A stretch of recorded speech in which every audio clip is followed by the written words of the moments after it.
Hello guys, तपाईँहरूलाई स्वागत छ मेरो दाइको च्यानलमा, युट्युब च्यानलमा। मेरो दाइ चाहिँ हिजो आउनुभएको हेटौडाबाट यता गाउँतिर।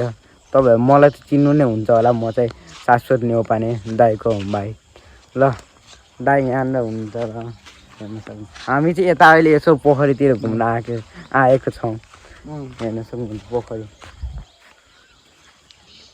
पोखरीमा यहाँ रुख पनि ढलेछ कि अस्ति न त्यो पानी परेर हावा हुँदाखेरि ढलेछ पोखरी पनि।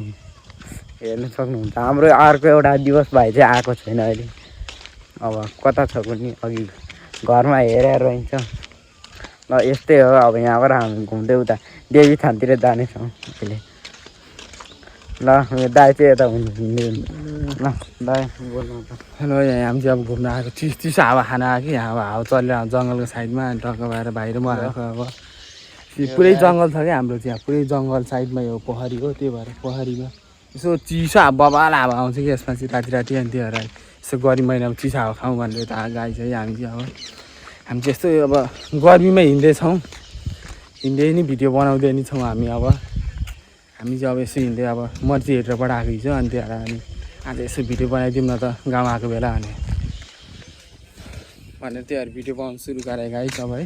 हामी चाहिँ अब यसो घुम्दै अब कता कता पुगिन्छ अब अपडेट दिँदै गरौँला।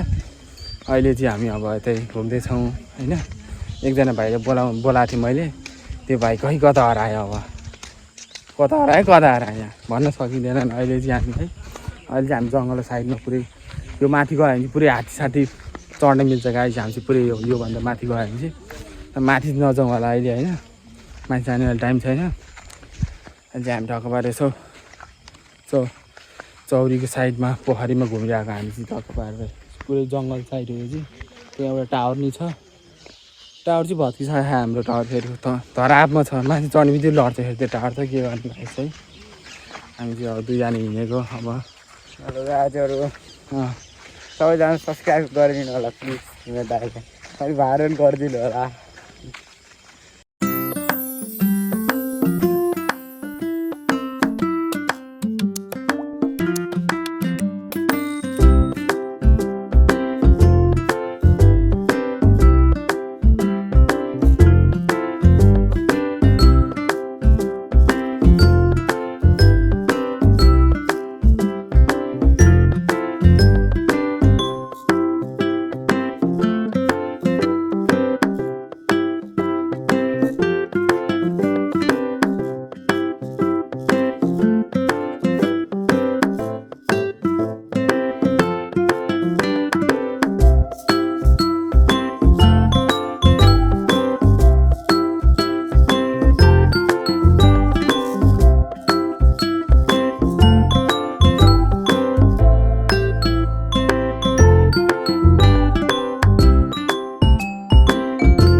हेलो गाइस, अहिले चाहिँ हामी त्यो थान जान थाल्यो। अब हाम्रो दुईजना हाम्रो भाइ चाहिँ यता हुनुहुन्छ। हेलो गाइस, हामी दुईजना जान थाल्यो अब है।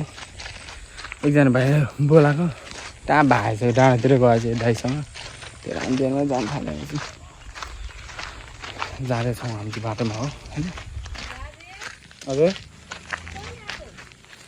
दिदीले बोलाउनु भयो कि, त्यो दिदीले बोलाउनु भयो, एकछिन स्टप भयो। अब चाहिँ हामी जाँदैछौँ है।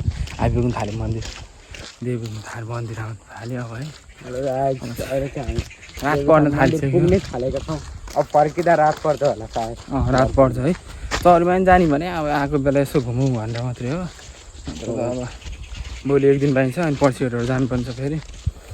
अनि त्यो चाहिँ यसो घुमाउन त अनि बेलुका घाम अस्ताएको बेला यसो शीतलमा घुम्दै हिँडेको हामी चाहिँ अब है। घरमा बस्दा गर्मी भयो घाममा धेरै। अनि त्यो भएर शीतल नि हुन्छ, यसो घुमिन्छ, भिडियो नि बनाइन्छ। त्यही भएर भाइसँग दुईजना हिँडेको। सबै केटाहरू त उता बाहिर सबैजना बाहिर, एकजना काठमाडौँ, एकजना कता सबैजना केटाहरू बाहिरतिर। अब त्यही भएर एक्लै भइयो आफू, अनि भाइसँग हिँडेको। अब भाइहरू मात्रै हो गाउँमा हुने। भाइहरू नि अब म चाहिँ 1 वर्ष मात्रै हो, त्यस टाइम म जान्छु होला काठमाडौँ। भाइ नि विदेश जान्थ्यो अब 1 वर्षपछि होइन। विदेश त कहाँ जान्छु, जानु म यहाँ नेपालमा बस्छु आफ्नो सोधेँ हो। भाइ नेपालमा कमाउने हाम्रो चाहिँ, त्यही भएर धेरै राम्रो सोच। हजुर यतै घुम्दै अब हाम्रो गाउँतिर धेरै चर्चा परिचर्चा नि त मेरो चिनेको मान्छे धेरै छन् त्यो भएर कि सबैजना चिन्नु भएको गाउँतिर त्यो भएर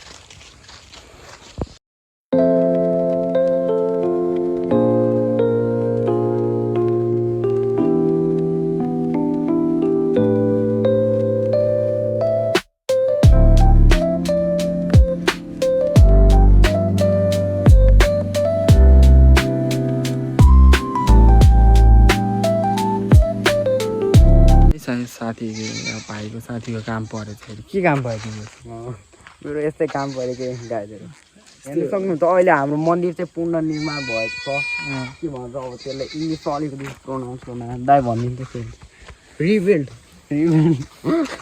टेम्पल हाम्रो रिबिल्ड हाम्रो भाइको इङ्ग्लिस खतरा आएको फेरि अलिकति पहिले चाहिँ रुख थियो कि यत्रो बरको रुख थियो बरको रुख त्यो चाहिँ हावा हुँदै ढलाएर अहिले नयाँ बनाइरहेको असर पुगेको अन्त नयाँ मन्दिर बनिरहेको अहिले चाहिँ जे होस् अझै हामी ठक्क देवीथानमा अब देवीथानबाट उता चौरीमा जाने भनेको अब अर्जेन्ट काम पऱ्यो अब के लिन पर्ने अर्जेन्ट काम मेरो साथी भाइको गर्लफ्रेन्डलाई फुल दिन लिएर आइदिइरहेको कि त्यही भएर हामी जान थाल्यो अब चाहिँ है हामी अब नेक्स्ट लोकेसन गइन्छ है नेक्स्ट लोकेसन अब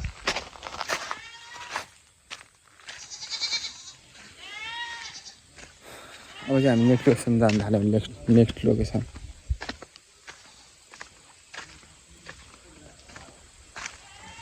यस्तो बल भ्यू छ कि राति त शीतल चिसो हावा आइरहेको टक्क भएर यो चाहिँ सुर्ती हो यो चाहिँ गाई चाहिँ हाम्रो सुर्ती रोपिन्छ कि यतातिर तराईतिर चाहिँ सबैले सुर्ती रोपिरहेको हुन्छ कि यो सुर्ती अब अहिलेको सुर्ती लाने बेला हुन थालिसक्यो अहिले यो चाहिँ अब दोस्रो लर्ची भइरहेको यो चाहिँ सुर्ती हो गाई चाहिँ हामी चाहिँ अब जान थाल्यो अब चौरी जान थाल्यो उतापट्टि नेक्स्ट लोकेसन गाई चाहिँ है अब हामी नेक्स्ट लोकेसन भने चौरी हो हाम्रो चाहिँ अब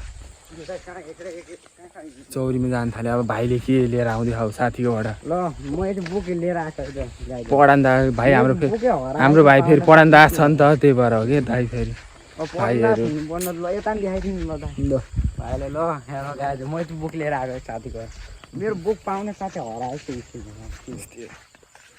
अब साथीले दिएछ मैले बुक दिनु अब साथीले काममा पुऱ्याइदिन्छ केही छैन हामी चाहिँ अब म धेरै ट्यालेन्ट छु नि त त्यही भएर यस्तो आलीको बाटो हिँडिरहेको छ बारी हो कि सुर्ती बारी हो चाहिँ हाम्रो सुर्ती बारी